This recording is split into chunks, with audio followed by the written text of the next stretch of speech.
Salut les diables, c'est Coach Michel avec la capsule du hors-jeu. Les diables, je vais vous montrer dans cette capsule-là, c'est quoi un hors-jeu, comment on fait pour l'éviter. Donc, premièrement, le hors-jeu classique, c'est quand on a notre joueur ici, l'ailier, qui est le porteur de la rondelle, et qu'il y a un autre joueur, ici le joueur de centre, en avant de lui. Mais si les deux patinent, puis que le joueur de centre arrive avant lui à la ligne bleue, il traverse, eh bien quand l'ailier, lui, va traverser la ligne bleue avec la rondelle, l'arbitre va siffler un hors-jeu parce qu'il y avait déjà un autre joueur dans la zone. Donc, qu'est-ce qu'il faut faire? Eh bien, pour éviter le hors-jeu, le joueur de centre ici doit arrêter à la ligne bleue pour laisser passer l'ailier qui a la rondelle. Une fois que le porteur du disque a rentré en zone, eh bien là, les deux peuvent aller au but. Donc ça ne générerait pas de hors-jeu.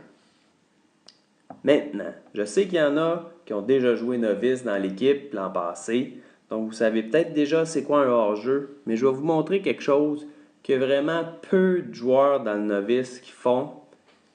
C'est que souvent, comme je vous ai montré tantôt, le joueur de centre, il arrête à la ligne bleue. Mais au lieu d'arrêter, moi, ce que je vous propose, c'est de tourner. Donc, vous avez vu le joueur de centre, là? Il tourne au lieu d'arrêter pour garder sa vitesse.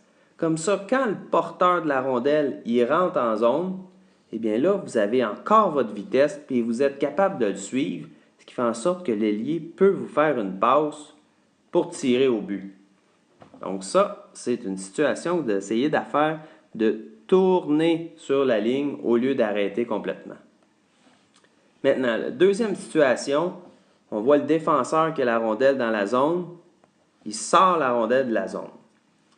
Parce qu'il y a un joueur de notre équipe encore dans la zone, l'arbitre va crier « out, out, out ». Donc, si le joueur qui a la rondelle traverse la ligne bleue, l'arbitre va siffler un hors-jeu parce qu'on a déjà un joueur dans la zone. Donc, une autre situation, c'est si le défenseur la sort et vous faites une passe à un joueur qui est dans la zone, et là, l'arbitre va siffler un hors-jeu. Qu'est-ce qu'il faut faire?